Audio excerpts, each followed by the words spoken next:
American History Network show right here on 910 AM, the Superstation, the Future Radio.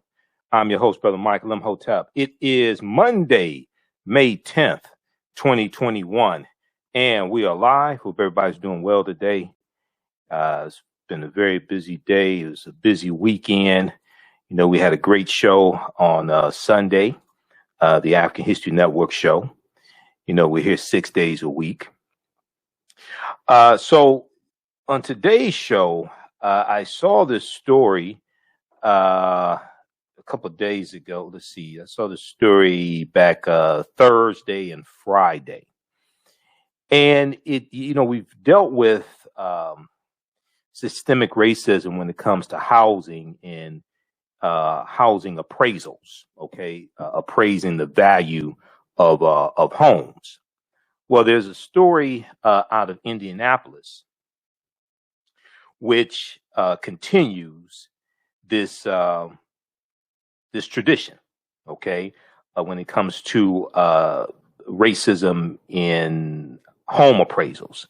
An African-American woman in Indianapolis, her home appraisal value jumped $100,000 after Black identifiers were removed, after African-American identifiers were removed, and after a white male friend of hers sat in as the homeowner. Now, we've seen stories about this recently. We've talked about this here on the African History Network show.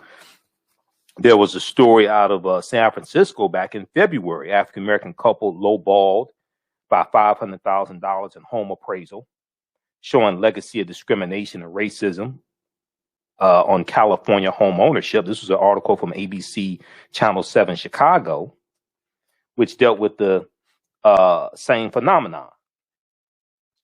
So this ties into also history. And this ties into a history of things like redlining and being discriminated against when it comes to home ownership and the Federal Housing Act of 1949. So there's a deep history behind this. So we're going to talk some about this on today's show. Fox 59, the Fox affiliate in Indianapolis, has an article about this. The Griot has an article about this as well, thegriot.com. Then I was on Roland Martin Unfiltered on Friday, May 7th. And one of the things we talked about was Atlanta Mayor Keisha Lance Bottoms announcing that she's not running for re-election. And this shocked everybody. She shook up the world. Like Muhammad Ali, Cassius Clay shook up the world February 25th, 1964, when he defeated Sonny Liston. She shook up the world, shook up the political world. Some people are asking the question, why? She's a rising star in the Democratic Party. Some people are asking the question, why is she not running for re-election? And we have some interesting perspectives, but I talked about the fact that that's a thankless job and it's a tough job. And also, a lot of times it's difficult dealing with Negroes, just to be honest with you. Oftentimes it's difficult dealing with Negroes.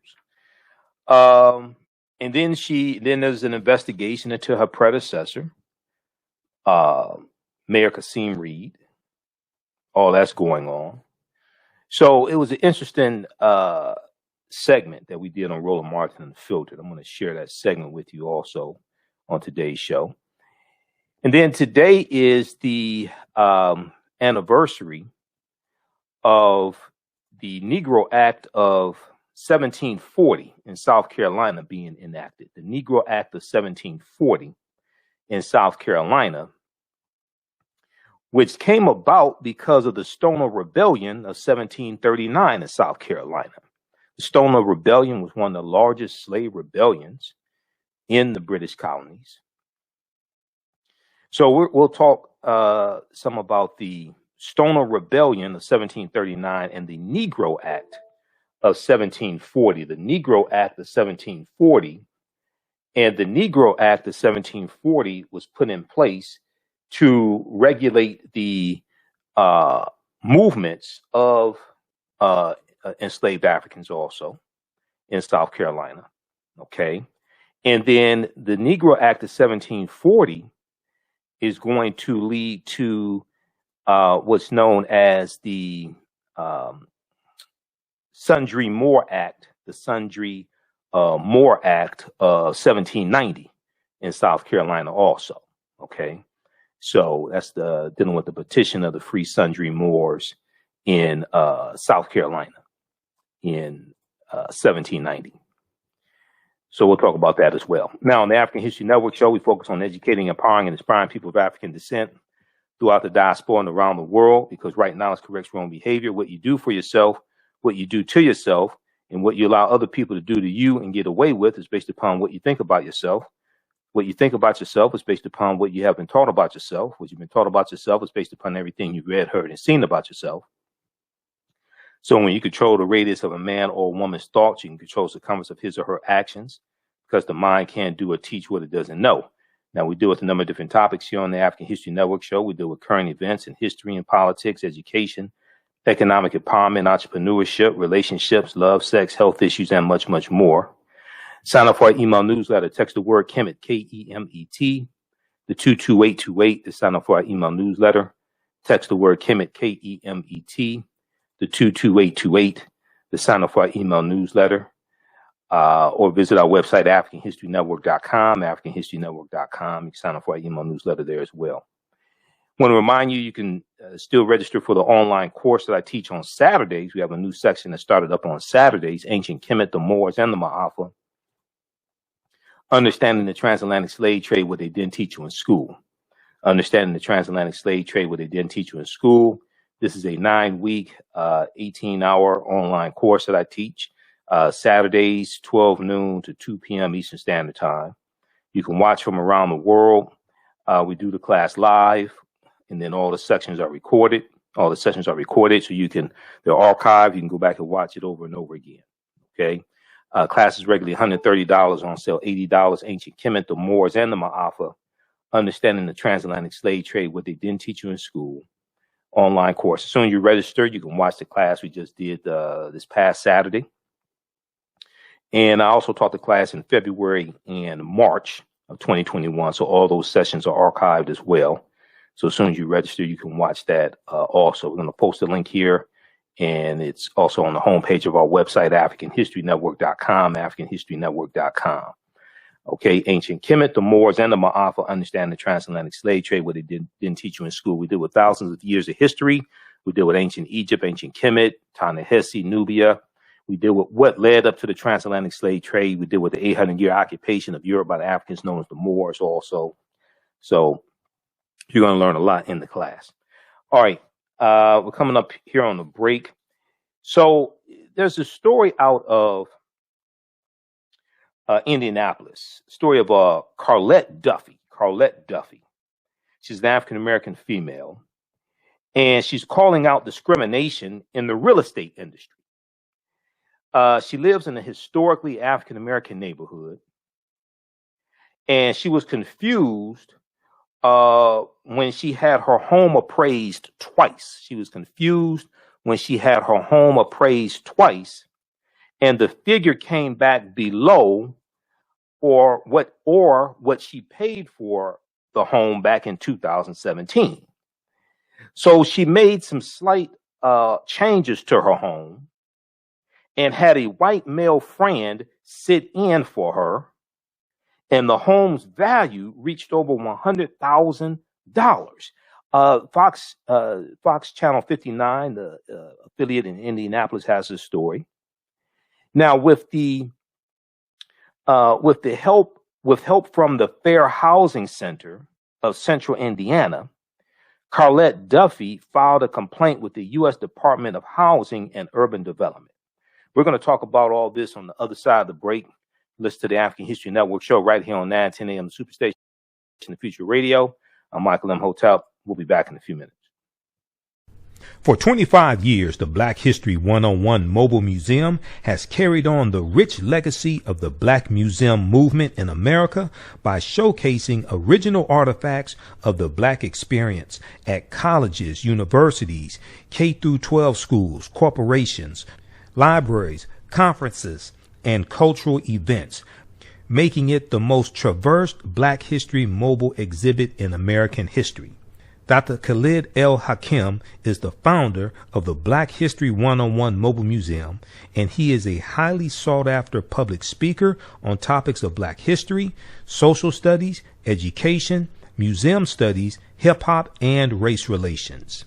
Dr. Khalid was named among the change makers for NBC Universal's Erase the Hate campaign and listed as one of the 100 men of distinction for Black enterprise. He recently founded the Michigan Hip Hop Archive on the campus of Western Michigan University. The Black History 101 Mobile Museum is currently scheduling in-person and virtual exhibits nationwide. For more information, please contact Dr. Khalid Al Hakim directly at 313-645-4197, 313-645-4197, or visit their website at blackhistorymobilemuseum.com. That's blackhistorymobilemuseum.com. You can also email him at bhistory101@yahoo.com, bhistory101@yahoo.com. Welcome back to the African History Network show right here on 910 AM, the Superstation of Future Radio. I'm your host, Brother Michael Imhotep. It is Monday, May 10th, 2021, and we're live. Hope everybody's doing well. All right, share this broadcasting on social media platforms. We're broadcasting on our Facebook fan page, The African History Network, The African History Network, my YouTube channel, Michael Imhotep, IMHOTEP. And also on 910 AM Superstation WFDF's Facebook fan page as well.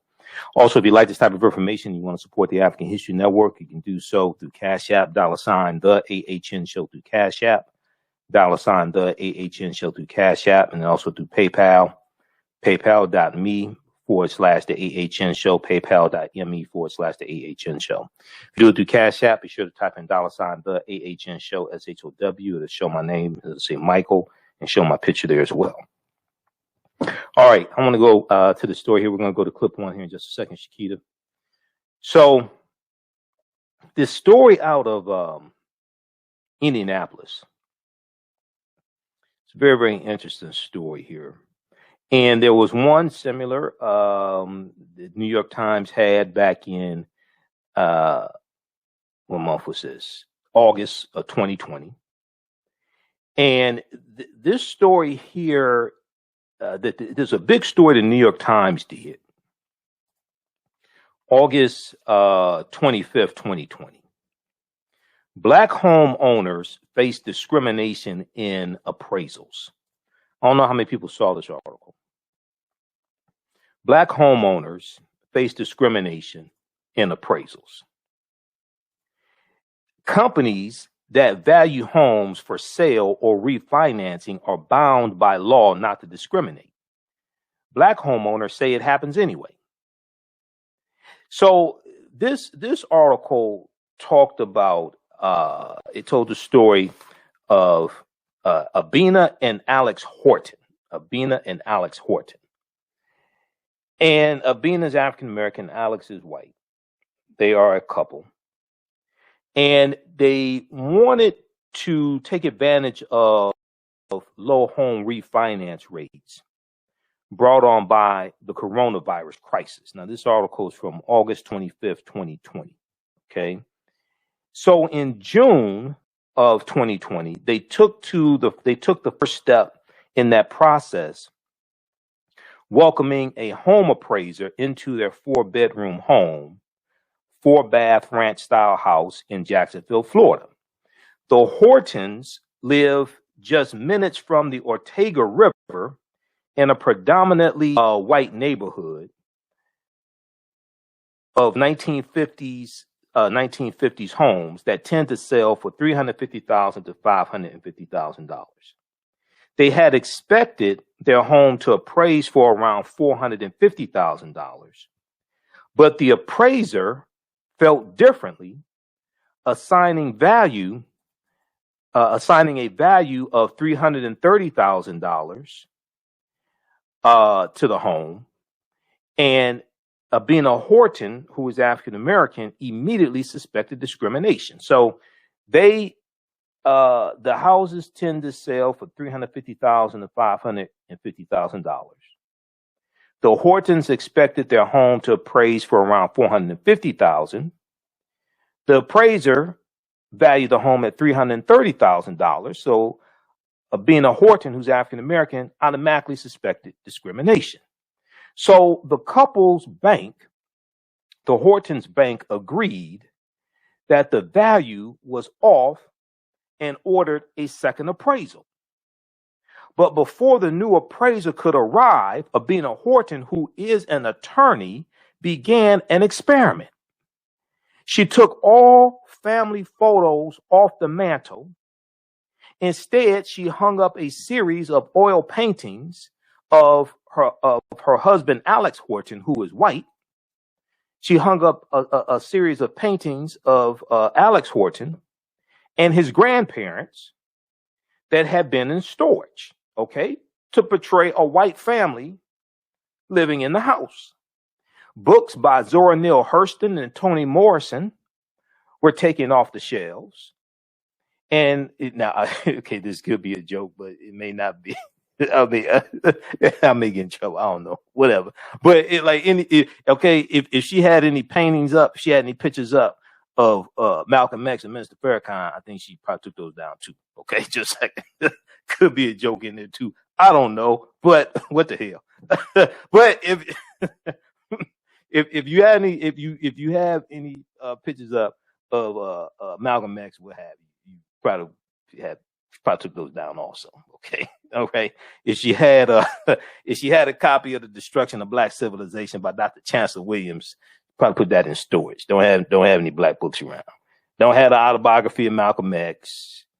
Don't have your Rugu, an African-centered European, African-centered critique of European cultural thought and behavior by Dr. Marie Mahoney. Don't have that around. Okay. Don't have Dr. John Henry Clark's book, Christopher Columbus and the African Holocaust, Slavery and the Rise of European Capitalism. Don't have any of that around. Okay, so you got to have all those books. All right. So holiday photo cards sent by friends were edited so that only those showing white families were left on display. On the day of the appraisal, Abina Horton took the couple's 6-year-old son on a shopping trip to Target and left her husband, who's white, Alex Horton, alone at home to answer the door. The new appraiser gave their home a value of $465,000, a more than 40% increase from the first appraisal. So we've heard numerous stories about this. Okay, I'm sharing this article. It's an extensive article from the New York Times. One, everybody read the article here. Black homeowners face discrimination in appraisals. See, this ties into wealth. This ties into generational wealth. This ties into family wealth, median wealth of African Americans. And the Brookings Institute has a study that deals with how, and we've talked about this here on the show before, how African American homes are valued at $156 billion less than comparable white homes owned by white people. It's called a segregation tax. A segregation tax. If you look at, let's see, Brookings, okay, we look at the one from the Brookings Institute. Hold on. I want to go to curbed.com. There's an article from curbed.com. This one right here. Let me pull this up. Curbed.com. Then we're going to go to the clip, Shakita. There's an article, how a segregation tax is costing Black American homeowners $156 billion. How a segregation tax is costing Black American homeowners $156 billion. A new Brookings Gallup report finds residential property in majority Black neighborhoods is consistently undervalued. This is from November 27, 2018. When this study came out, Ali Velshi on MSNBC interviewed Andre Perry from the Brookings Institute about this study. Now, African Americans, long accustomed to facing more hurdles on the road to home ownership, may consistently find their investments in residential property undervalued, according to a new joint Brookings Institution and Gallup study. Gallup, the Gallup poll, okay, the Gallup organization, Brookings Institution and Gallup. According to the study called The Devaluation of Assets in Black Neighborhoods, the case of residential property, the devaluation of assets in Black neighborhoods, the case of residential property, okay? According to this study, this joint study, owner-occupied homes are undervalued by the real estate market across all majority Black neighborhoods and consistently sell or are appraised for lower prices at an average of $48,000 per home. Owner-occupied homes are undervalued by the real estate market across all majority Black neighborhoods and consistently sell or are appraised for lower prices at an average of $48,000 per home. Nationwide, this amounts to $156 billion in cumulative losses, what the report dubs a segregation tax. So we have to understand racism. Once again, racism is not about not liking people, calling people racial epithets, calling people names, calling people racial slurs. That's not racism. Racism is a system of advantage and privilege that is distributed based upon race. Racism is a power structure. Racism is a system of advantage and privilege distributed based upon race. Racism occurs when one race of people control the majority of the wealth, power, resources, benefits, privileges, land, access to opportunity, access to education, jobs, money, healthcare, media, etc. And they use this to marginalize, subordinate, and do harm to another race of people. This is what racism is. Racism is the power structure that comes out of the ideology of European white supremacy.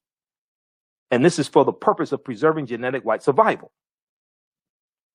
This is what racism is. So oftentimes when we see these conversations about racism on MSNBC or CNN and things like this, many times they don't clearly define what racism is, so people come away confused and they equate racism to feelings.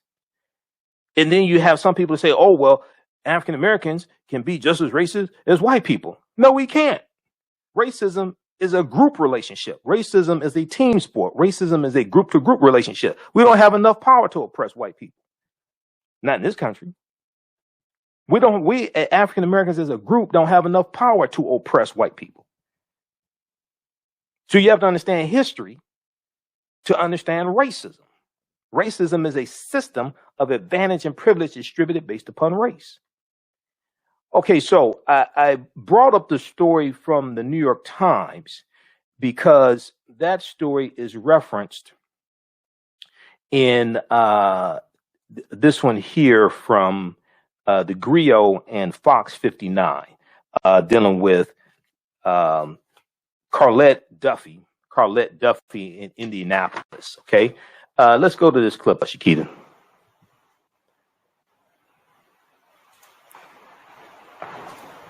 Clip one. So this deals with Carlette Duffy, an African-American woman whose home appraisal jumped $100,000 after Black identifiers were removed and a white man was added. Let's take it off. And you just feel so helpless. Yeah, start from the beginning.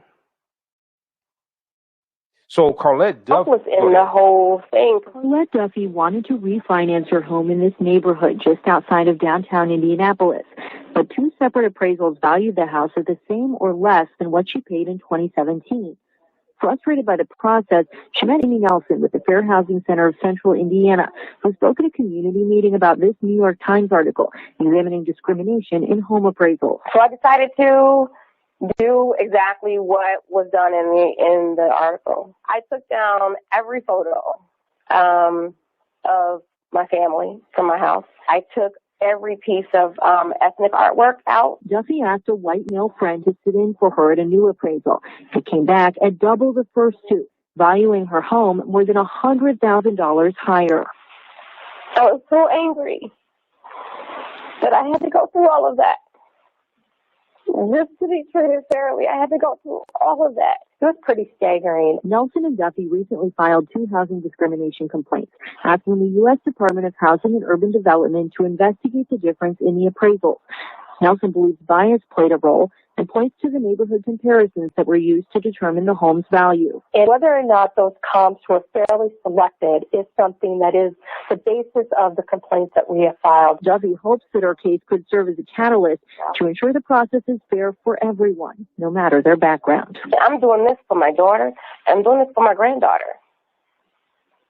So that when they come against obstacles, they will know that you can stand up. You can say, this is not right. In Indianapolis, Jill Glavin, Fox 59 News. Pretty eye-opening report there, Jill. Thank you. We reached out to the Appraisal Institute, which represents appraisers around the country. In a statement, the group said, in part, when we see even one story of a consumer who feels they were treated differently because of their race, it's very concerning because they say that goes against everything we stand for. Appraisers, they say, take a lot of pride in being an objective source of real estate value information. If anyone believes they've experienced discrimination or bias in an appraisal, we encourage them to report it to the appropriate fair housing agency or state appraiser regulatory agency. We also reached out to the companies named in the complaints. We've not yet received any comment. One of them told us by phone he had not been made aware of the complaint. We'll keep you posted. Okay, pause right there. Okay, so that's from Fox 59 in Indianapolis. Fox 59 has an article that is referenced in the article from the Griot. Indianapolis homeowner files discrimination complaint after removal of black identifiers leads to $100,000 appraisal increase. Indianapolis homeowner. Now notice the difference between the titles of the two articles. So you have a Fox affiliate, Fox 59, white-owned corporation. Okay, I'm not bringing this up because it's Fox. The Fox affiliates, a lot of times they're different than the Fox News channel. Okay, a lot of times they ain't as correct. They're not crazy like the Fox News channel. Depends upon the area you're in. But Indianapolis homeowner files discrimination complaint after removal of black identifiers leads to $100,000 appraisal increase. So that's the name of the article from Fox 59. Name of the article from the Griot, which is African American owned and operated, owned by Byron Allen. Name of the article from the Griot is a black woman's home appraisal jumps to $100,000 after black identifiers removed. Okay, so notice in the title they identify her as an African American woman, whereas in the title from Fox 59 she wasn't identified as an African American woman. Okay, so there's a difference in when you have African American ownership as opposed to oftentimes white ownership. Black woman's home appraisal jumps $100,000 after black identifiers removed. So in the story, it goes on to say, so Carlette Duffy read the article from the New York Times that I showed you. So she did what Abina Horton did in the New York Times article. Abina Horton said, okay, you want to play that game, we're going to do you one better. We're going to make this look like white people live here to bump up the value of the home. Okay? So Carlette Duffy read this article that I encourage everybody to read. Black homeowners face discrimination in appraisals. Companies that value homes for sale or refinancing are bound by law not to discriminate. Black homeowners say it happens anyway. This is from August 25th, 2020, updated August 27th, 2020. From the New York Times. So if we go back and look at the one from the Griot, it's very, very interesting article here. Call number 313-778-7600. 313-778-7600. If you have a quick question or comment. We're going to talk about Mayor Keisha Lance Bottoms here in just a minute. So Carlette Duffy said, I decided to do exactly what was done in the article. I took down every photo of my family from my house. I took every piece of ethnic artwork out. So any African artwork, I took it out. I displayed my degrees. I removed certain books. Okay. After applying the new strategy and asking her white male friend to sit in for her new appraisal, the figure came back almost double. She said, I get choked up. Even thinking about it now, because I was so excited and so happy. And then I was so angry that I had to go through all of that just to be treated fairly. Now, Duffy was able to purchase. So what happened was she wanted to purchase her grandparents' home. Okay. So now this ties into not just accumulation of wealth, but being able to tap into your home value, the equity in your home, to be able to do other things, to be able to acquire property, to be able to start a business, to be able to help your children out. Okay. She wanted to buy her parents' home. The homeowner's goal was to refinance her home, to use the equity in her home to purchase her grandparents' house. Okay, to acquire another asset.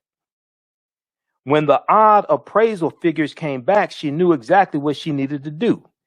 She had read recently about a similar situation in the New York Times article. So every African American needs to read this New York Times article, right? Game recognizes game. We need to beat these people at their own game. Game recognizes game. We need to beat these people. Yeah, we want to stamp out white supremacy and racism. But in the meantime, we need to whip white supremacy and racism ass. And this is how you do it. We have to outsmart these people. This is how you do it. Game recognizes game. So everybody needs to read that article from the New York Times. Read this one here from thegriot.com also. And then tap into the equity in our homes. Use that to acquire assets. Okay. So Carlette Duffy was able to purchase her grandparents' home, and said she is happy she spoke up. However, the homeowner and the FHCCI are requesting the U.S. Department of Housing and Urban Development look into the discrimination.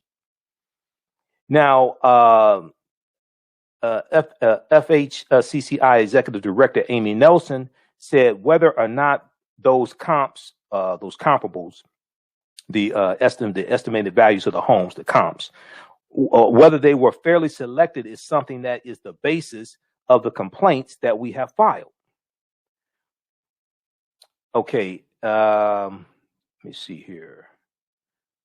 Okay, so they talk about the New York Times article, and then the statement shared, they're taking the time to educate themselves about potential bias and working with members of Congress like House Financial Services Committee Chairwoman Maxine Waters on, quote, how to bolster fair housing programs and develop solutions to mortgage credit problems. All right.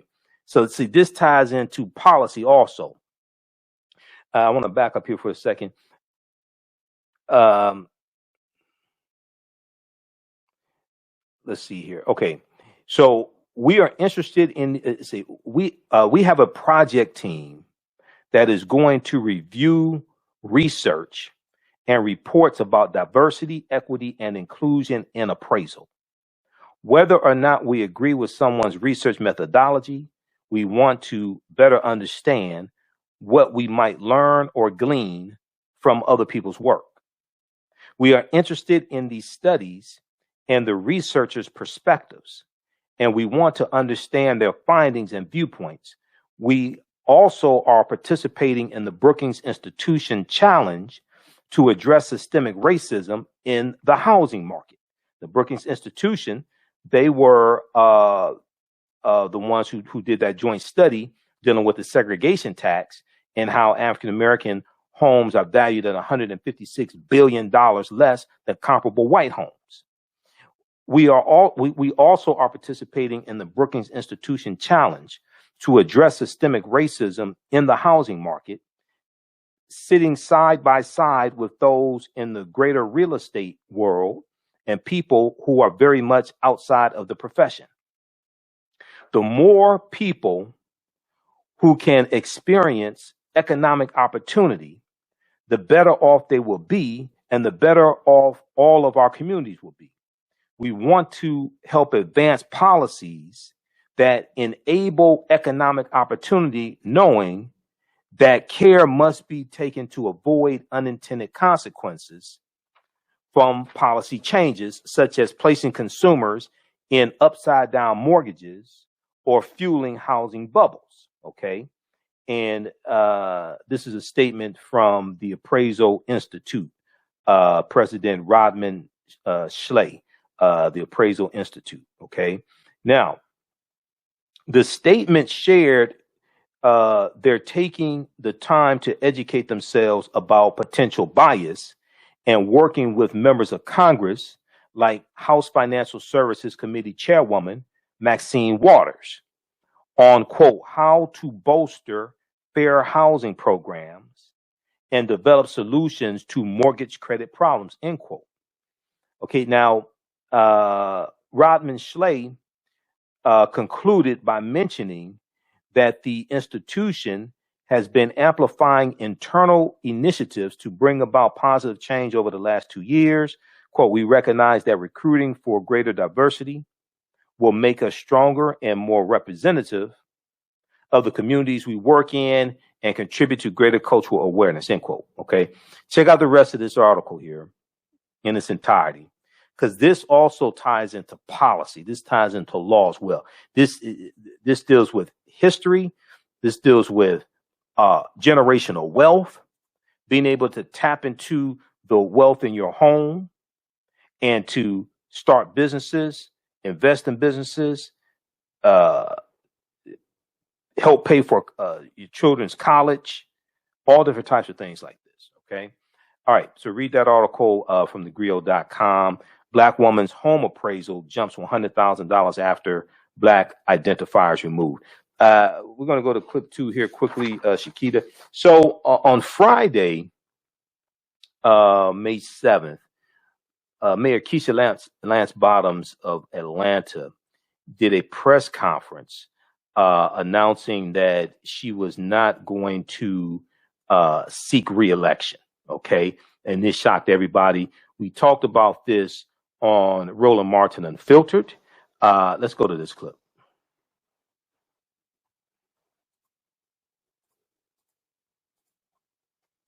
Let's now go to Atlanta, where a huge announcement was made today. News broke last night that the mayor of Atlanta was not going to be seeking re-election. Keisha Lance Bottoms, who held a fundraiser with President Joe Biden in March, raised $500,000, announced that she was not seeking re-election.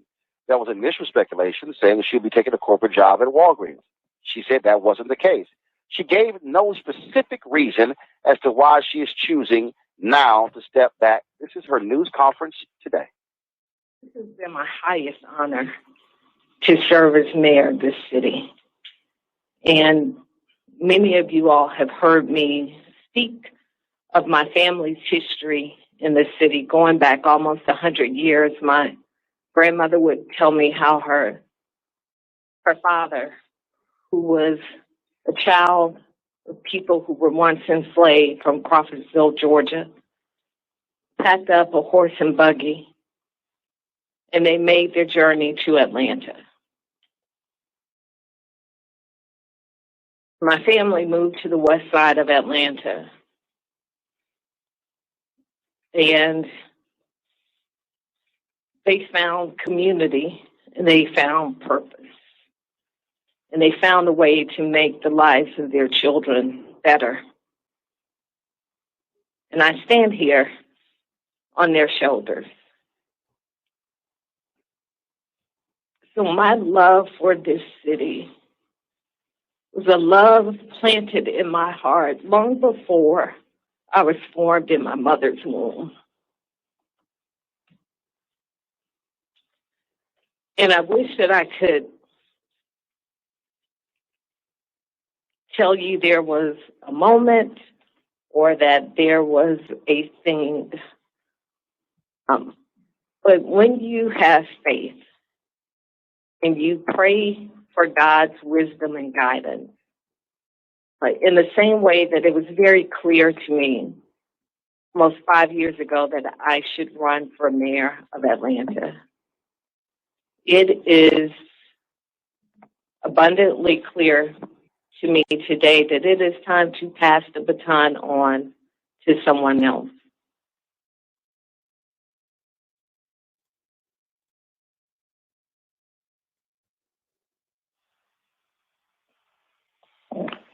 I'm reading a story in the Atlanta Journal-Constitution right now where a close friend said that Mayor Bottoms, in her first year in office, really began to have second thoughts about why she wanted the job. In fact, this is a quote, she just didn't have her heart in it, said one close friend.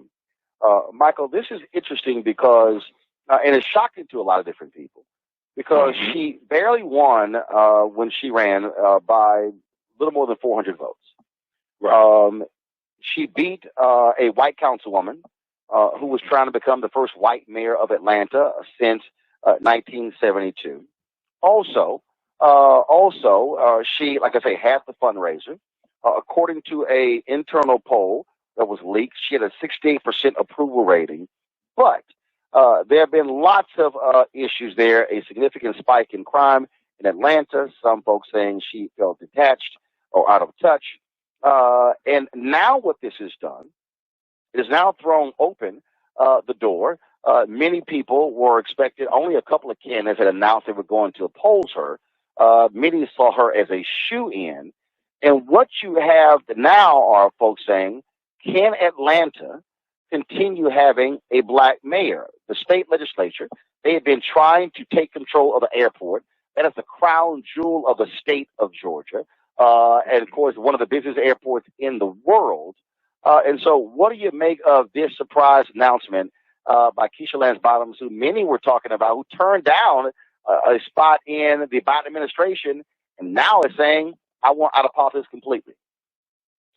Brother, on one hand, it's a shocker. On the other hand, is not necessarily a shocker when you understand the trials and tribulations of being a big city mayor. Okay, that is a hard job, and not only that, you're dealing with a dumbass governor, Brian Kemp. See, it'd be different if you got support from the governor. She really don't have support from the governor.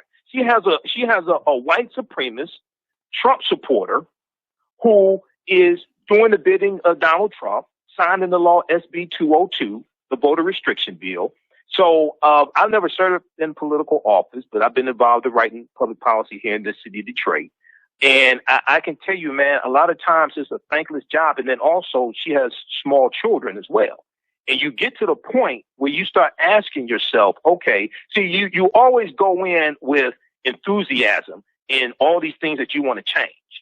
And then you get in and you see, you really don't know how things really work until you really sit in that seat and you get all these different elements coming at you. Okay. And then you start getting to the point, you ask the question, is this really worth it? Do I want to do this for another 4 years? Do I want to sacrifice time for my family? Do I want my blood pressure to raise? And then you had those, police shootings as well. You had the shootings with involving the 2 college students. You had Rashad Brooks, things like this. And you start realizing, okay, do I want to endure this for another 4 years? This is not what I thought it was going to be. So on the one hand, it's a shocker. On the other hand, no, I can understand. You know, she says, look, I want to do something else. I may not know what it is, but I want to do something else. All right, she did not rule out a future role in politics, right there, Brittany. Okay, we run out of time. Pause right there. Yeah, and see, the other thing is dealing with Negroes oftentimes can wear you out also. I'm not talking about all African Americans in the city, but dealing with some crazy ones. You start wondering, do I want to keep doing this? And then you have the investigation, the federal investigation to her predecessor, Kasim Reed, as well. Don't know what that's going to find out. But yeah, so we'll see what happens in Atlanta. Hopefully Atlanta does not get a white mayor like Detroit. I'm just saying. Hopefully you don't want that to happen. All right. If you'd like this type of information, you can support the African History Network, $, the AHN Show through Cash App, $, the AHN Show through Cash App, also through PayPal, paypal.me /the AHN Show, or at our website, AfricanHistoryNetwork.com, AfricanHistoryNetwork.com.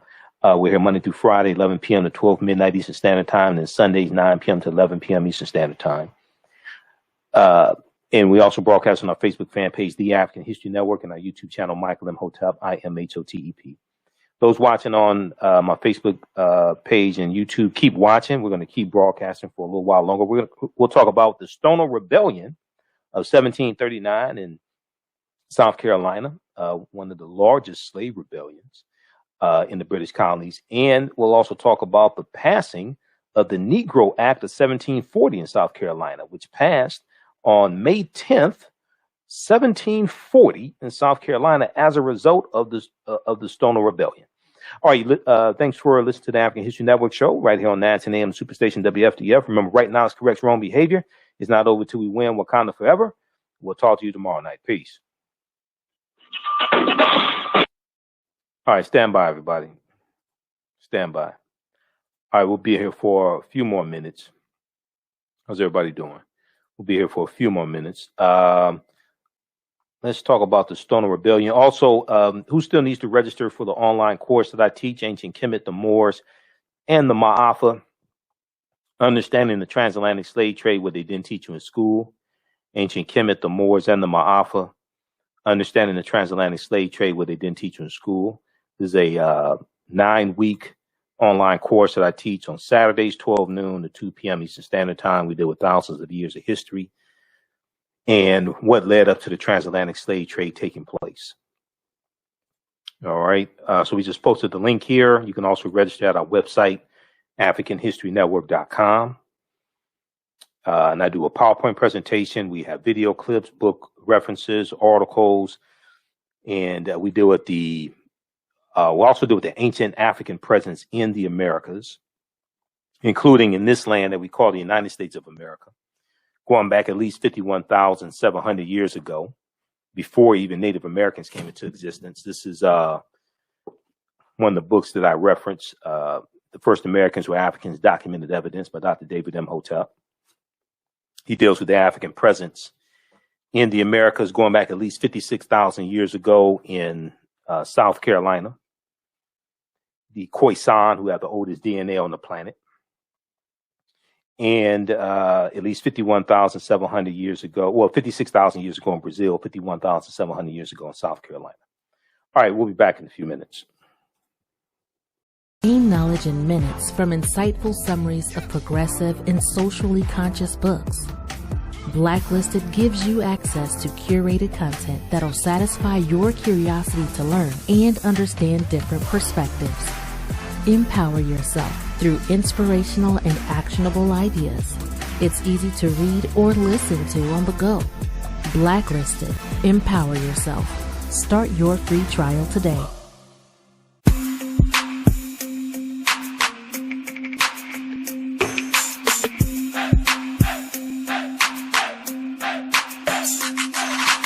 Are you getting ready for fall or winter?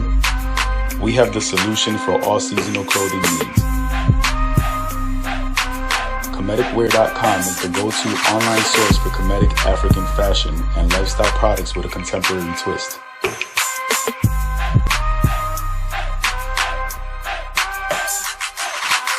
We're committed to offering unique styles reflecting our African heritage.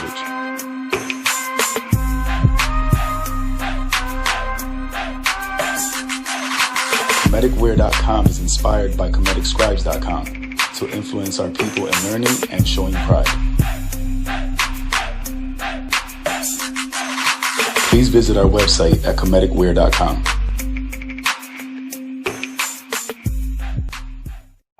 We all know the cannabis industry is headed toward an uprise in the past decade. What happens when there is a brand that brings this uprise in a blow? The cannabis industry welcomes her uprise. Hustle her hemp. Delivering excellence with pride is her watchword, and how you choose to embrace it makes it a priority. From cultivating rich cannabis into exquisite and tastefully finished CBD products to delivery, Hustle Her Hemp leaves no stone unturned. Hustle Her Hemp's mission is to empower women of color by building business and creating legacies, uniting beauty, health, and business. We are a pure definition of how we want the CBD industry to become in the future. While we are redefining innovation, we bring the same energy to improving the quality of life. Hustle Her Hemp is the new uprise.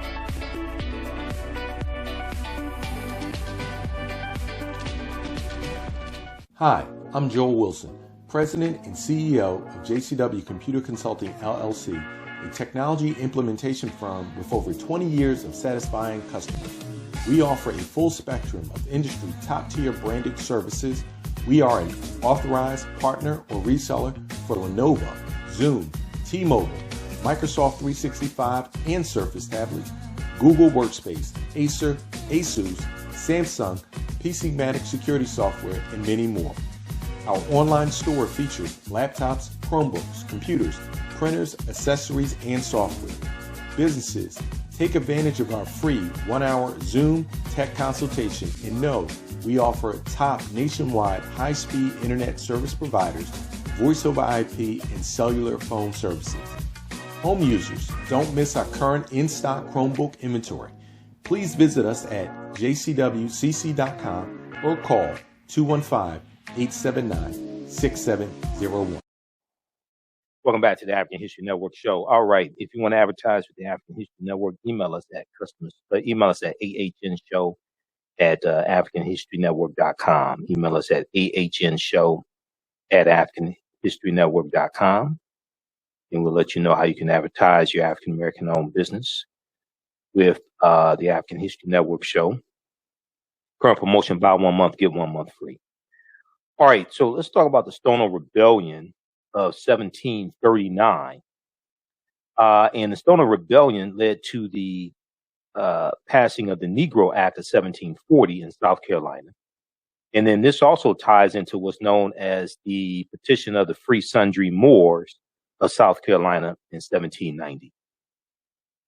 So let's look at PBS.org, a public broadcasting system. They have some information on the Stono Rebellion. Also, blackpast.org has an article as well. So in South Carolina, September 9th, 1739, a band of enslaved Africans marched down the road carrying banners that proclaimed liberty. They marched down the road carrying banners that proclaim liberty. And I want to blow this up some here so see it. Okay, so they shout out the same word, liberty, led by an Angolan named Jemmy, Jemmy, led by an Angolan named Jemmy. The men and women continued to walk south, recruiting more slaves along the way. By the time they stopped to rest for the night, their numbers will have approached 100. Now, what exactly triggered the Stono Rebellion in 1739 is not clear. Many African slaves knew that small groups of runaways had made their way from South Carolina to Florida. Okay. Many slaves knew that small groups of runaways had made their way from South Carolina to Florida, where they had been given freedom and land. Looking to cause unrest within the English colonies, the Spanish had issued a proclamation stating that any African slave who deserted to St. Augustine in Florida would be given the same treatment. They would be given land because Florida was free territory. This was Spanish territory. So you often see, once again, the way slavery evolves in this country is different than how we think it evolved in this country. And then also you have to understand that it wasn't just the English here in this land. You're going to have the Spanish, you're going to have the Dutch, okay? So Florida was Spanish territory and it was free territory. This is one of the reasons why the U.S. wanted to acquire Florida, because a lot of Africans would run away and run into Florida, which was free territory. So Florida was free territory up until about 1821 till it becomes U.S. territory. Okay, let's continue here. So certainly this influenced being able to go into Florida and get land. Certainly this influenced the potential rebels and made them willing to accept their situation. A fall epidemic had disrupted the colonial government in nearby Charleston, and word had just arrived that England and Spain were at war. Word had just arrived that England and Spain were at war, raising hopes that the Spanish in St. Augustine, Florida, would give a positive reception to enslaved Africans escaping from Carolina plantations. So escaping from the British colonies, going into Spanish territories, going into Florida.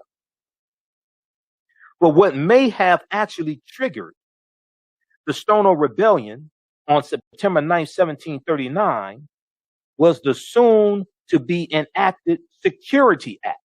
The soon-to-be enacted Security Act. In mid-August of 1739, a Charleston newspaper announced the Security Act. Now, this was a response to the white fears of insurrection. The act required that all white men carry firearms to church on Sundays, a time when whites usually did not carry weapons, and African slaves were allowed to work for themselves. Now, this is in the South Carolina colony. This is before the American Revolutionary War of 1775, 1783. This is before the Declaration of Independence of 1776. And it's important to understand, as we've talked about before, that different colonies have different laws. All the colonies don't have all the same laws. Different colonies have different laws and variations of different laws. Okay. So what may be the law in one colony, it may be different or a little different or what have you in other colonies. So in mid-August of 1739, a Charleston newspaper announced the Security Act. Now, the Security Act was a response to white people's fears of insurrection. The Security Act required that all white men carry firearms to church on Sundays, a time when whites usually did not carry weapons and enslaved Africans were allowed to work for themselves. Anyone who did not comply with the Security Act by September 29, 1739 would be subjected to a fine. Now, whatever triggered the Stono Rebellion of September 39, early in the morning on September 9th, 1739, a Sunday, about 20 enslaved Africans gathered near the Stono River in St. Paul's Parish, less than 20 miles from Charleston, South Carolina. the African slaves went to a shop that sold firearms and ammunition. They armed themselves, then killed 2 shopkeepers who were manning the shop. From there, the band of Africans walked to the house of a Mr. Godfrey, where they burned the house and killed Mr. Godfrey and his son and daughter. They headed south. It was not yet dawn when they reached Wallace's Tavern. Because the innkeeper at the tavern was kind to his slaves, his life was spared. The white inhabitants of the next 6 or so houses they reached were not so lucky. All of them were killed. The enslaved Africans belonging to Thomas Rose successfully hid their master, but they were forced to join the rebellion. They were these Africans who hid their master would later be rewarded. Okay. Other slaves willingly joined the rebellion. By 11 o'clock that morning, 11 a.m., the group was about 50 strong. The few whites whom they now encountered were chased and killed.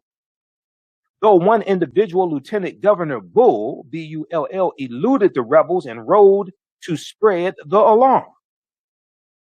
Now, the enslaved Africans stopped in a large field late that afternoon, just before reaching the Edisto River, E-D-I-S-T-O.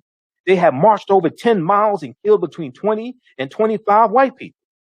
Around 4 o'clock in the afternoon, somewhere between 20 and 100 whites had set out in pursuit of these enslaved Africans. When they approached the rebels, the Africans fired 2 shots. The whites returned fire, bringing down 14 of the African slaves. By dusk, about 30 Africans were dead, and at least 30 had escaped. Most were captured over the next month, then executed. The rest were captured over the following 6 months, all except one who remained a fugitive for 3 years. Uncomfortable with the increasing number of Africans, for some time, the white colonists had been working on a Negro Act, A-C-T, a Negro Act. Now, this wasn't a stand-up comedy act like the minstrel show created by Thomas Dartmouth Rice about 100 years later, about 1828, 1829. This wasn't this Negro Act wasn't a minstrel show. This is a law to regulate and have greater control over the movement of Africans. So uncomfortable with the increasing number of Africans for some time, why didn't you set them free if you were so uncomfortable with the increasing number? I just find that interesting. This is like, we got more and more Africans. We don't know what to do. We're scared. Well, why don't you free them and stop treating them less than human? Maybe you won't have all these rebellions. The white colonists had been working on a Negro Act that would limit the privileges of African slaves. Now, this was quickly finalized and approved after the Stono Rebellion. No longer would African slaves be allowed to grow their own food, assemble in groups, earn their own money, or learn to read. See, I cannot stress this enough. The way we think the history evolved in this country and the history of slavery is not how it actually happened. Different colonies had different laws. It was legal for slaves in Virginia to be able to learn to read and write until 1831 in Virginia. You know what happened in 1831? The Nat Turner Rebellion. The Nat Turner Rebellion in 1831 happened. And Nat Turner was literate. He could read or write. After the Nat Turner Rebellion, the state legislature passed a law that made it illegal for slaves to be able to read and write. Before that, they could. Different colonies, different states and colonies had different laws. 1831, this is after the U.S. Constitution is signed and ratified 1787, 1788. So now you have states, okay? Prior to that, and before the American Revolutionary War, you have colonies. So you have colonies in 1739. You don't have states. You have colonies, okay? They're still under British rule. Different colonies different states had different rules. There's some instances where you're going to have some African slaves who can earn money various ways. Now, that's not the majority of them, but you do have these things that take place. So, once again, this is why the book Before the Mayflower is so important. Most Americans are woefully ignorant of history, and most African Americans don't understand history. But Americans are woefully ignorant of history in general. And most African Americans don't understand history. Okay, this is why this book here is so important. Before the Mayflower by Lerone Bennett Jr., especially chapter 2. And this is one of the books we use in the online course because he deals with how this whole institution of slavery evolved. In 1619, and watch the 2-hour interview I just did with Dr. Darrell Scott, history professor at Howard University. Okay, because we dealt with the myth that the 13th Amendment has a loophole in it that then led to mass incarceration. And that's the premise of Ava DuVernay's documentary 13. That's false. That's not historically accurate. That's false. 13th Amendment don't have nothing to do with mass incarceration. 13th Amendment is based upon the Northwest Ordinance of 1787. That don't have nothing to do with no mass incarceration. That's just a total misunderstanding of history. Okay. And it's on our Facebook fan page, The African History Network, and my YouTube channel, Michael Imhotep. We did like 2 hours and 12 minutes. We also dealt with the 1619 project and some of the historical inaccuracies in the 1619 project as well. I'm not bashing the 1619 project. There's some flaws in it. Now, I think there's some elements that you can use in school and use it with other information, but there's some flaws in the 1619 project. Okay, so once again, let's look at this. So the Negro Act was quickly finalized and approved after the Stono Rebellion. No longer would slaves be allowed to grow their own food. One of the crops that we grew even during slavery in some states, in some cities, in some colonies, and made money from was watermelon. There's a deep, see, we don't understand history. Half our people still think Willie Lynch historically existed. Willie Lynch never historically existed. The Willie Lynch letter is proven to be a fraud, and a lot of the taxes that are talked about in the Willie Lynch letter were not even historically used. It's garbage. No longer would slaves be allowed to grow their own food, assemble in groups, earn their own money, or learn to read. This is in the South Carolina colony. Some of these restrictions had been in effect before the Negro Act, but had not been strictly enforced. So let's look at so check this out from pbs.org, Public Broadcasting System. This deals with the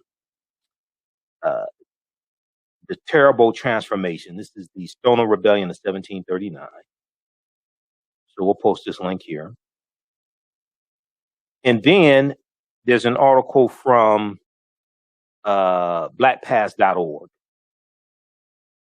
There's an article from blackpast.org that deals with the Stono Rebellion also, 1739. Blackpast.org is a really good resource.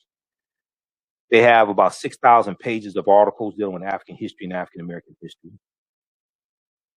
Here is a historical marker dealing with the Stono Rebellion. And actually, I have this picture. Let me see if we can pull up this picture here. Comes up with the picture. Now, this is a historical marker in South Carolina. Now, how many people never heard of the Stono Rebellion before? How many of you did not know about the Stono Rebellion?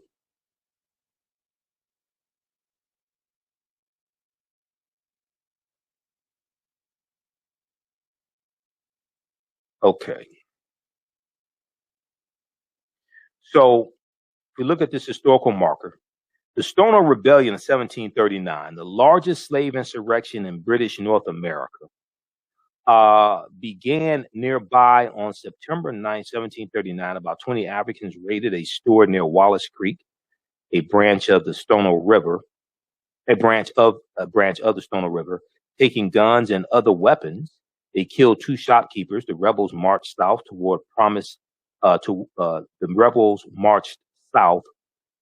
promised freedom in Spanish Florida, waving flags, beating drums, and shouting liberty. Okay.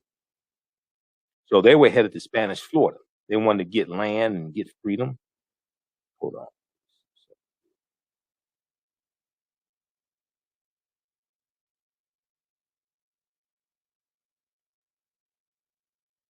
They were headed to Spanish Florida, and they wanted to get land and get freedom. Let's pull this up. Okay, there we go. So this is a historical marker in South Carolina dealing with the Stono Rebellion. Okay, now there's an article also from blackpast.org. We'll look at that quickly, and then we'll look at the Negro Act of 1740.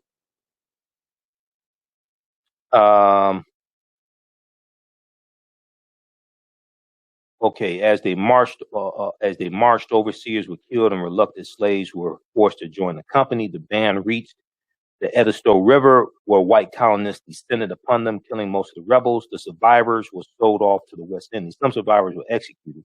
Some are going to be sold off to the West Indies. The recent August 1739 passage of the Security Act by the South Carolina Colonial Assembly may have also played a role. The act required all white men to carry firearms to church on Sunday. Thus, the enslaved leaders of the rebellion knew their best chance for success would be during the time of the church services when armed white males were away from the plantation. See, we were born at night, but we weren't born last night. We weren't stupid. Okay, now after the Stono Rebellion, now this is one of the few times when they're going to run away in the daytime. Because I often talk about how why did most enslaved Africans who ran away at nighttime and not in the daytime? Because we knew we had a better chance of getting away and staying gone if we ran away at nighttime. This is one of the few times when it made sense to run away in the daytime on Sunday when all the white people in church and the white men who carry guns, they're all in church. It made sense to run away in the daytime. See, we weren't stupid. Okay, now, after the Stono Rebellion, South Carolina authorities moved to reduce provocations for rebellion. Masters, for example, were penalized for imposing excessive work or brutal punishment on slaves, and a school was started so slaves could learn Christian doctrine. A school was started so slaves could learn Christian doctrine. In a colony that already had more Africans than whites, the South Carolina Colonial Assembly also imposed a prohibitive duty on the importation of new slaves from Africa and the West Indies. Authorities also tightened control over the enslaved. The Assembly enacted a new law requiring a ratio of 1 white person for every 10 Africans on any plantation, and passed the Negro Act of 1740. The Negro Act of 1740 was passed on May 10th, 1740. May 10th, 1740. The South Carolina Colonial Assembly enacted a new law requiring a ratio of 1 white person for every 10 Africans on any plantation, probably a white man, and passed the Negro Act of 1740, which prohibited enslaved Africans from growing their own food, assembling in groups, earning money, they rather than their owners could retain or learning to read. Okay, so check this out from blackpast.org, dealing with the Stono Rebellion in 1739. Okay, now let's look at the passage of the Negro Act of 1740. Okay, the next year in South Carolina. Passage of the Negro Act of 1740. All this is connected. Equal Justice Initiative, EJI.org, has a piece on this. South Carolina passes Negro Act of 1740 codifying white supremacy. On May 10th, 1740, the South Carolina Assembly, South Carolina Colonial Assembly, enacted the quote, bill for the better ordering and governing of Negroes and other slaves in this province, end quote, also known as the Negro Act of 1740. The law prohibited African people from growing their own food, learning to read, moving freely, assembling in groups, or earning money. It also authorized white enslavers to whip and kill enslaved Africans for being rebellious. This is the Negro Act of 1740. South Carolina implemented this act after the unsuccessful Stono Rebellion in 1739, in which approximately 50 enslaved people resisted bondage. It grew up to 100, about close to 100. Okay, so we talked about all that. Okay. The Negro Act treated enslaved Africans as human chattel and revoked all forms of civil rights or human rights. The law served as a model for other states. Georgia authorized slavery within its borders in 1750 and enacted its own slave code 5 years later. In 1865, the passage of the 13th Amendment legally abolished. This is from the Equal Justice Initiative, so they still operate based upon this myth that the 13th Amendment is tied to mass incarceration as a loophole that re-enslaved Africans. That's not true. It did not. We dealt with that for 2 hours with Dr. Darrell Scott. So read the rest of this stuff here, okay? Check out the research the Negro Act of 1740. Research the Negro Act of 1740. All right, now, after the Negro Act of 1740, you have something called the Petition of the Free Sundry Moors of South Carolina in 1790. There's an article from Talking Points Memo. I was looking at some different sources for this. There's an article from TalkingPointsMemo.com. First person I heard talk about this was Dr. Jose Pimenta Bay. And Dr. Jose Pimenta Bay, I interviewed him back in 2010. He was one of my very first interviews. I want to interview him again. But he has an essay also in the book, Golden Age of the Moor, which is edited by Dr. Ivan Van Sertima. Who's Golden Age of the Moor? All right.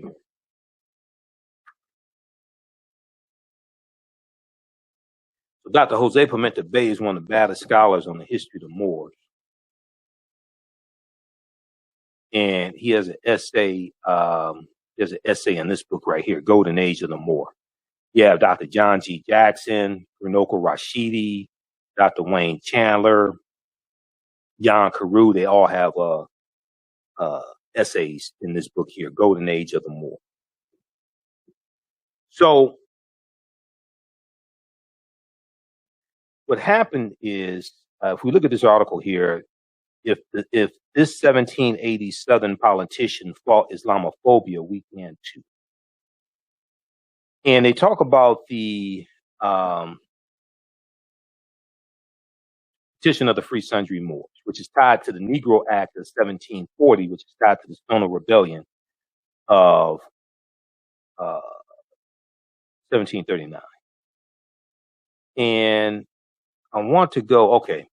So it says, let's start at the beginning. By the time of the American Revolution, 1775, a sizable Moroccan Muslim community known as Moors, in the language of the era, had developed in and around Charleston, South Carolina.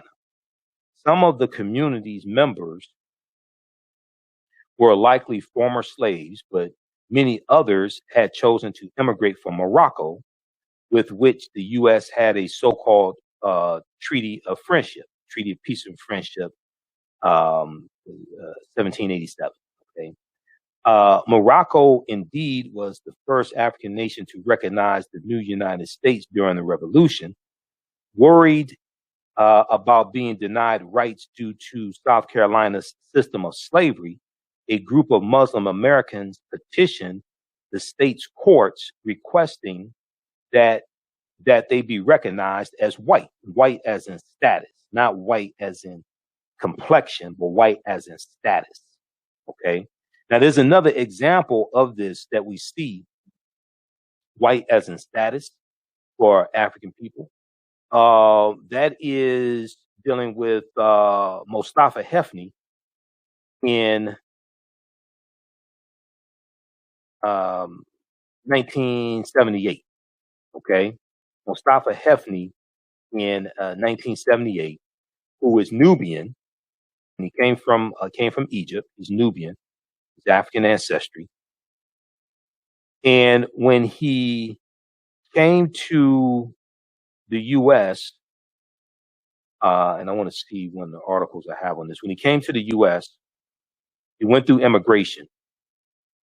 He said when he went through immigration and they gave him his papers, he said they told him that you are white now, W-H-I-T. He said they told him you are white now. And he was like, what do you mean? Okay, so his status is white because people immigrating to the U.S. from Egypt, people immigrating to the U.S. from Egypt, Morocco, Algeria, they're all classified as white. Those immigrating from North Africa, they're classified as white by the federal government. Okay, so a lot of people don't know this. And then if you look at the census, if you look at the census form and you look at the racial classifications, it shows you on the census form, it shows you the racial classifications. And I know in the 2010 census form, that was page 3, if I remember correctly. And it shows you what white means and who's classified as white. Let me see. Do we have this here?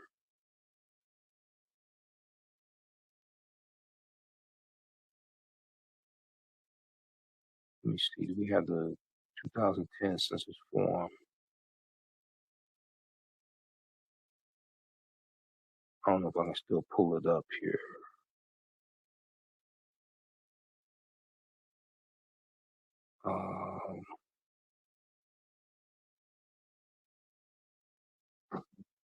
Let me see something here. Hold on.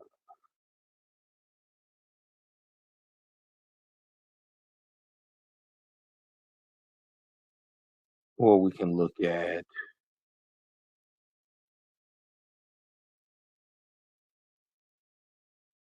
let me look at something here. I want to look at the racial classifications.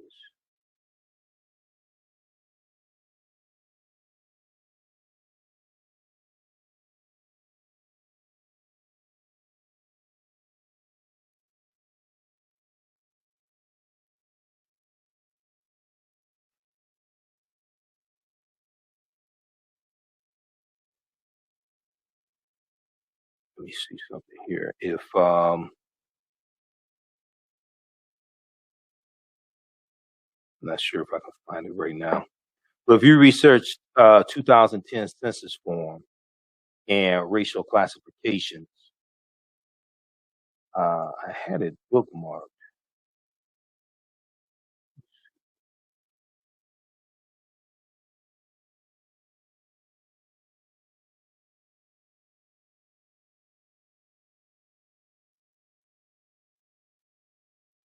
I can't find it now. But if you look at the census form, and you look at the racial classifications, it is show that those those coming from the Middle East and North Africa are classified as white. Okay. And then if we look at the article here from, this is from Detroit CBS Local. Okay. BET has an article also dealing with this as well.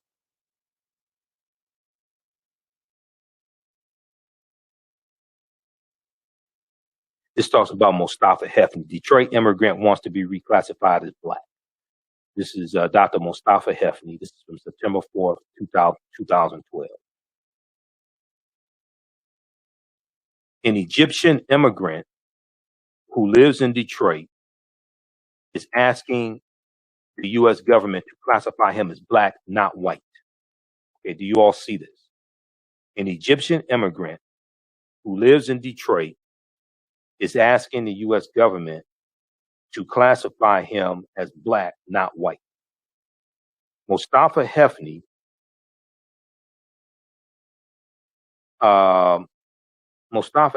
has been trying to get the racial designation since the 1980s. He said, as a black man and as an African, I am proud of this heritage, Mustafa Hefny told the Detroit News for a story published. He said, my classification as a white man takes away my black pride, my black heritage, my strong black identity.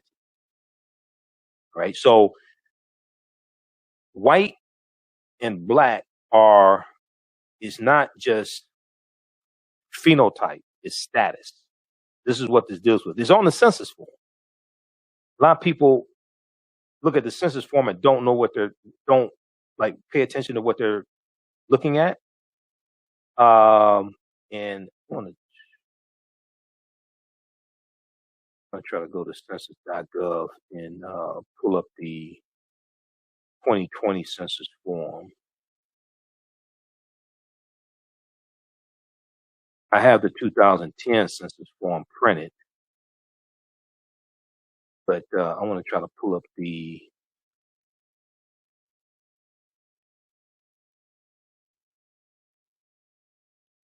I want to try to pull up the 2020 census form. I want to look at the racial classifications. It's like really important. And see, what happened was over time, who gets classified as white changes. Because there was a time when Italians and Greeks were not classified as white. It wasn't until like about the end of World War II in this country that Italians and Greeks started being classified as white.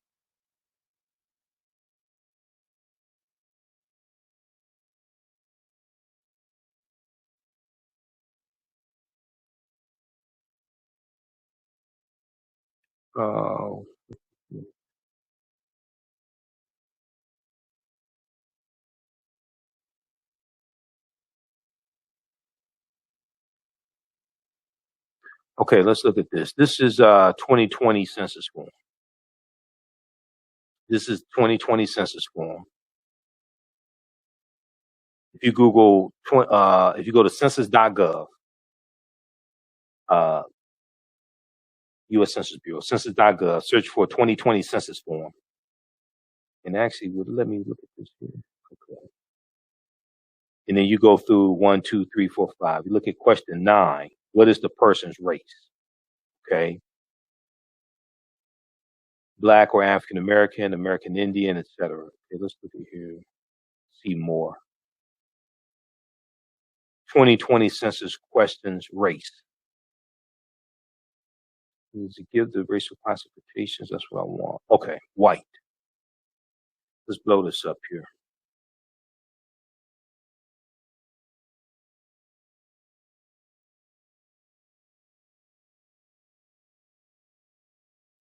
Okay, white. The category white includes all individuals who identify with one or more nationalities or ethnic groups originating in Europe, the Middle East, or North Africa. You see this, North Africa? Originating in Europe, the Middle East, or North Africa. So On the census form, there is no classification for Arab. Arabs are classified as white. People, anybody immigrating to the U.S. from the Middle East is classified as white. There is no classification for Arab on the census form. They're classified as white because they're coming from the Middle East. Those coming from North Africa, like Mustafa Hefni, they could be black Africans coming from Egypt. They're classified as white by the U.S. government. That's their status. Algeria, Morocco, Egypt, okay, Libya, okay, those coming from North Africa are classified as white. Examples of these groups include, but are not limited to, German, Irish, English, Italian, Lebanese, Egyptian, Polish, French, Iranian, Slavic, Asian, and Chaldean. Chaldeans are classified as white. Chaldeans, you know, a lot of them are in the African American communities. They're classified as white by the federal government.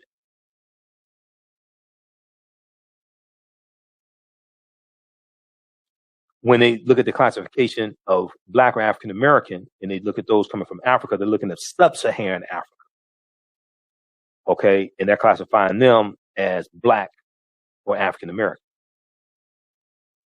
Example, okay, so the category of black or African American includes all individuals who identify with one or more nationalities or ethnic groups originating in any of the black racial groups of Africa. Examples of these include, but are not limited to, African American, Jamaican, Haitian, Nigerian, Ethiopian, and Somalian. So they're looking at what they call sub-Saharan Africa. The category also includes groups such as Ghanaian, South African, Barbadian, Kenyan, Liberian, and Bahamian. Okay, so read this. We'll post a link here. This is from the 2020 census form. Okay, this is from the 2020 census form, and this deals with the racial classifications. And it goes through and breaks down, and it shows you on the 2020, it shows you that the U.S. government classifies people from North Africa as white, regardless of skin complexion. They could be as black as Yaphet Kotto, and they still be classified as white. So if we go back and look at what happened to Mustafa Hefni, who's Nubian, he's from Egypt, he's Nubian, black African, but he's classified as white by the federal government. So Mustafa Hefni, going back to the article from CBS Local Detroit, he said, as a black man and as an African, I am proud of this heritage, he told the Detroit News. He said, my classification as a white man takes away my black pride, my black heritage, and my strong black identity.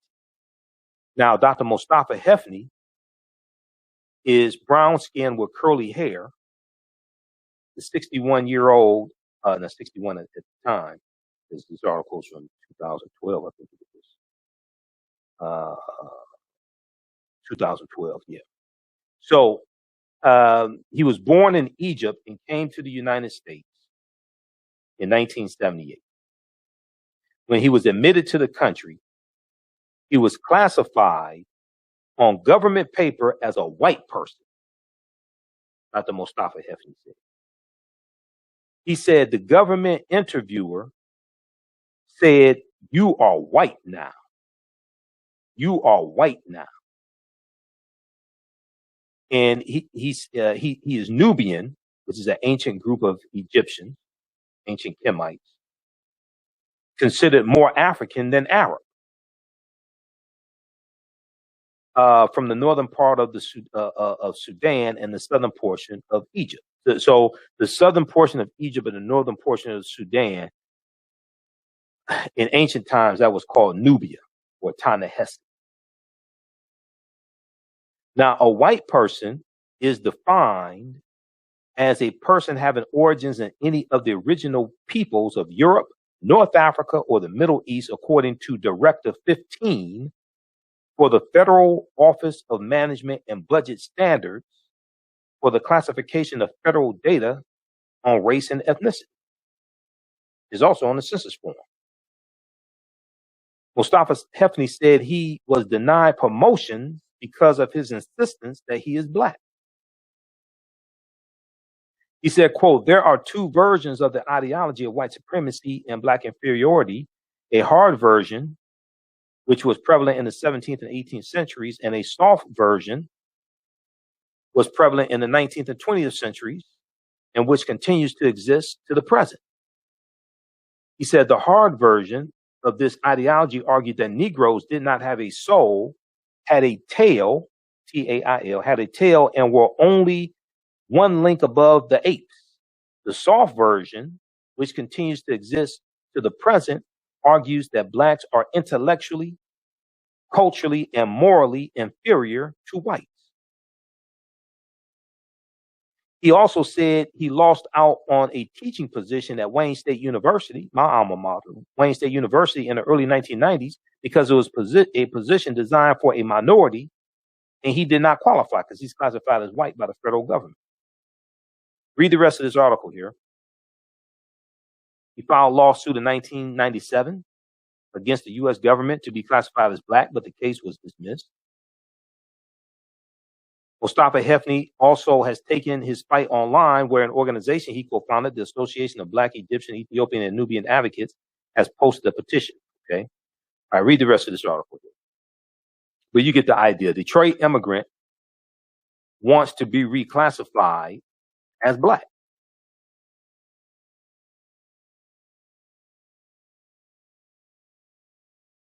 Okay, so we don't understand. I'm trying to explain to you. We don't understand the history, how all this stuff evolved. Well, we don't understand the history of slavery.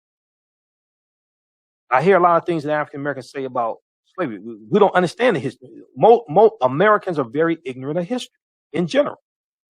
Okay, this is why the study from the Southern Poverty Law Center, Teaching Hard History of American Slavery, is so important. Teaching Hard History of American Slavery, because it documents how the history of slavery is being incorrectly taught in schools right now. And it has numerous recommendations on how to more correctly teach the history of slavery. You also have the attacks on critical race theory that's been taking place. We've been talking about that. The attacks on critical race theory. You have the attacks on the 1619 Project, even though they're awesome flaws. You have states that are trying to restrict what can be taught regarding history and systemic racism and things like this in school. Because last thing they want is for people to find out the truth. These are Republican-led efforts. Okay, last thing they want is for people to find out the truth. There was the governor of Oklahoma just signed a bill. Governor Stitt signed a bill that prevents schools from teaching critical race theory.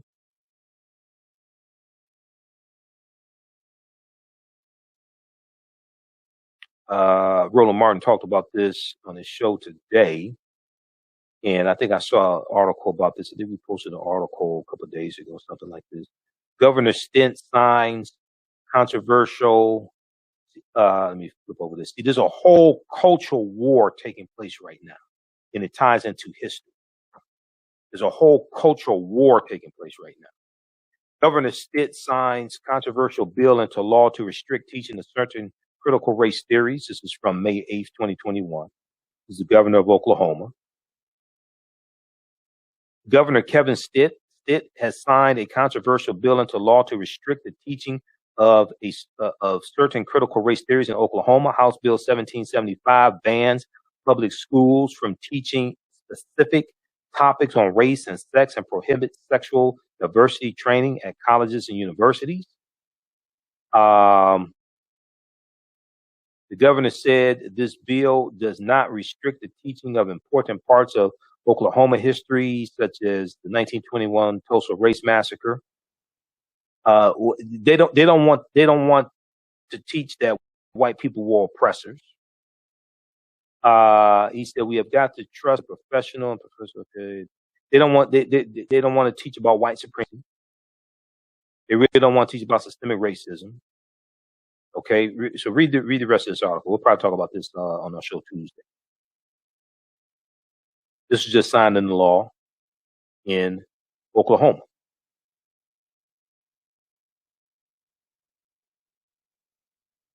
All right, now if we go back, so I wanted to talk about that so we can better understand the petition of the Free Sundry Moors of South Carolina, because all this history is connected. Now, this is an article from BET.com that deals with Mustafa Hefny also. You can Google his name and you'll read the number of articles written about him. An Egyptian man's fight to be black. Mustafa Hefny has been on a decade-long fight to stop being called white. This is from September 13, 2012 from BET.com.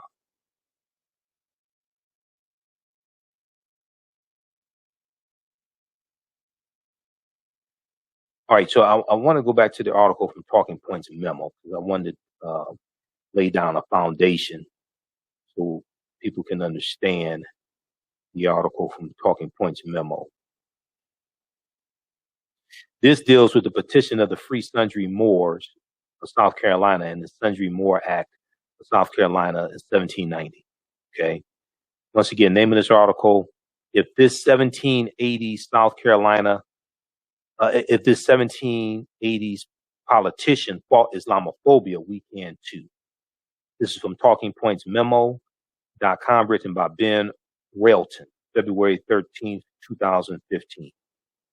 So they talk about the Treaty of Peace and Friendship. And it says some of the community's members were likely former slaves, but many others had chosen to immigrate from Morocco, with which the U.S. had a so-called Treaty of Friendship, Treaty of Peace and Friendship. Morocco, indeed, was the first African nation to recognize the new United States during the Revolution. Worried about being denied rights due to South Carolina's system of slavery, a group of Muslim Americans petitioned the state's courts requesting that they be recognized as white. A group of Muslim Americans petitioned the state's courts requesting that they be recognized as white.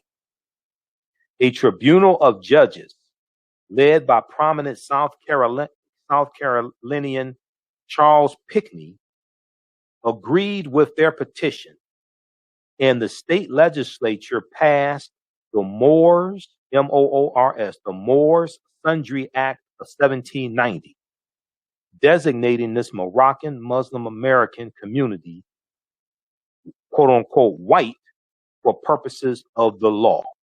Designating them white for purposes of the law, meaning they wanted to make sure that if they had to go to court or something like that, they wanted to make sure that they were not governed by the Negro Act of 1740 in South Carolina. They wanted to make sure that they were not governed by the Negro Act of 1740, okay, in South Carolina.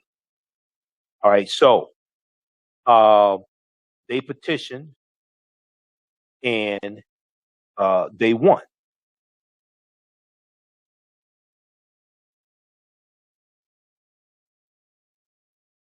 Okay, so a tribunal of judges led by prominent South Carolinian Charles Pinckney agreed with their petition, and the state legislature passed the Moors Sundry Act of 1790, designating this Moroccan Muslim American community white for purposes of the law. That law was as complicated as race in American history has always been. It allowed members of this community to be counted more fully for state population and federal representation purposes. It also gave these Muslim Americans the opportunity to vote, to serve on juries, and to gain and enjoy the benefits of citizenship, even as Black Americans were largely denied those same rights. Because it dealt with their classification. Just like Mustafa Hefney's classification as white. See, it's not just, you're not just dealing with race, but you're also dealing with status classification. And that's what this is dealing with the Moor Sundry Act of 1790. It's dealing with status. It's dealing with legal classification, legal status, which then deals with how you're treated by the law, hopefully, in general. So the Moor Sundry Act of 1790 also gave these Muslim Americans the opportunity to vote, to serve on juries, and to gain and enjoy the benefits of citizenship, even as Black Americans were largely denied those same rights.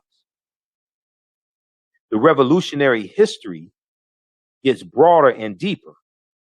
The only passage in the body of the Constitution, as drafted in 1787, that references religion at all is the paragraph in Article 6 that makes clear that no religious test shall ever be required as a qualification to any office. This profoundly progressive phrase, written in an era when every other constitutional government around the world featured an official state religion, was drafted by none other than Charles Pinckney, of South Carolina. After the Constitution was drafted, Charles Pinckney was tasked with taking it before the South Carolina legislature for that state's ratification debate.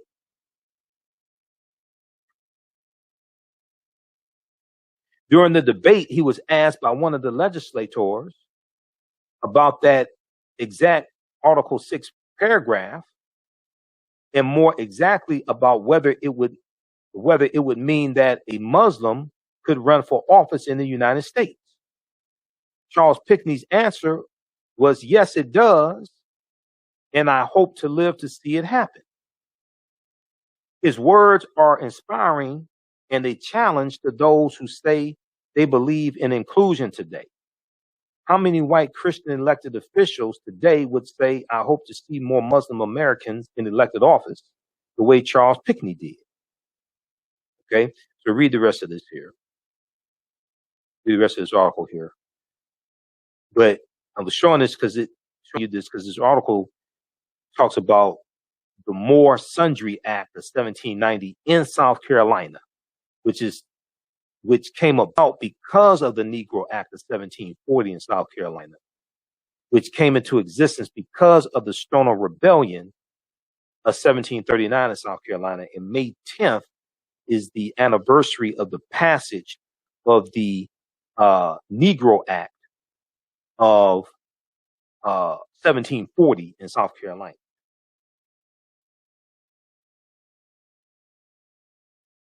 All right. That's enough radio for today. Be sure to register for the online course that I teach, Ancient Kemet, the Moors, and the Maafa, Understanding the Transatlantic Slave Trade, what they didn't teach you in school. This is some of the information we deal with. We deal with thousands of years of history and what led up to the transatlantic slave trade taking place. Next class is going to be Saturday, May 15th. The class meets for 9 consecutive Saturdays, 12 noon to 2 p.m. Eastern Standard Time. Now, we do the classes live. All the sessions are recorded. So if you miss class, you can go back and watch it over and over again. That's fine. Okay. If you miss class, that's fine. I don't take attendance. I'm not going to call your parents. Okay. You can ask questions in class. There's a live text chat.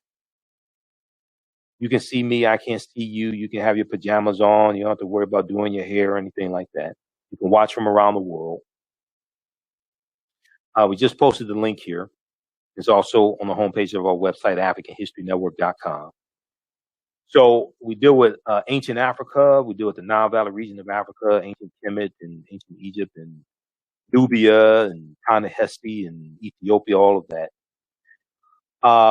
and we deal with the 800-year occupation of Europe by the Africans known as the Moors and what the Moors take into Europe. We teach the teachings from ancient Africa into Europe, and these teachings are going to bring Europe out of the Dark Ages. Then we deal with what leads up to the transatlantic slave trade taking place.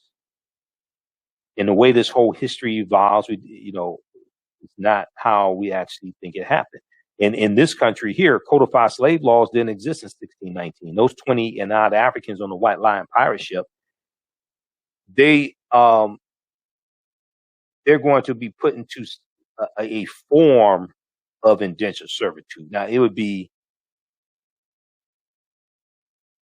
was not voluntary, because we know they were captured in Angola, what would be present day Angola. They were captured by the Portuguese, and the ship that they're on, called the San Juan Batista, is going to be hijacked by English pirates. I talked about this with the extensive interview I did with Dr.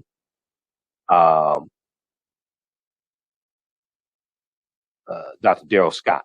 Okay, so watch that interview I did with Dr. Daryl Scott, where we dealt with the 13th Amendment and mass incarceration and documentary 13. Well, we deal with all this in the class. Now, as soon as you register for the online course, you can watch the class we just did this past Saturday. And then you can also watch the 10 sessions that we did in February and March, because I ran the class starting in February for African American History Month. All that's archived, so you'll have access to that. Okay, what'd you say, Ruby, about Cash App? When you do it through Cash App, we post. I'll post a link here for Cash App also. But if you do it through Cash App, type in $ the AHNShow, SHOW, $ the AHNShow. That's if you type in the whole thing, and it'll show my name. It'll say Michael, and it'll show my picture there. Otherwise, we have the link here. You can click on the link for Cash App also. So this helps us to keep doing the research down the air, keep broadcasting. We're 6 days a week. The African History Network show. All right. If you want to advertise with the African History Network, email us at ahnshow@africanhistorynetwork.com, ahnshow@africanhistorynetwork.com. Also, if you want to support through PayPal, paypal.me/the AHNShow. Okay. We definitely appreciate all that. Remember, and all of my DVD lectures also, and DVD lectures and digital downloads are available at our website, africanhistorynetwork.com, africanhistorynetwork.com. We're shipping out a lot of orders this week. Remember, at the African History Network, we focus on educating, empowering, and inspiring people of African descent throughout the diaspora and around the world. Because right now, it's correct your own behavior. It's not over till we win. Wakanda forever. And we'll talk to you tomorrow. Peace.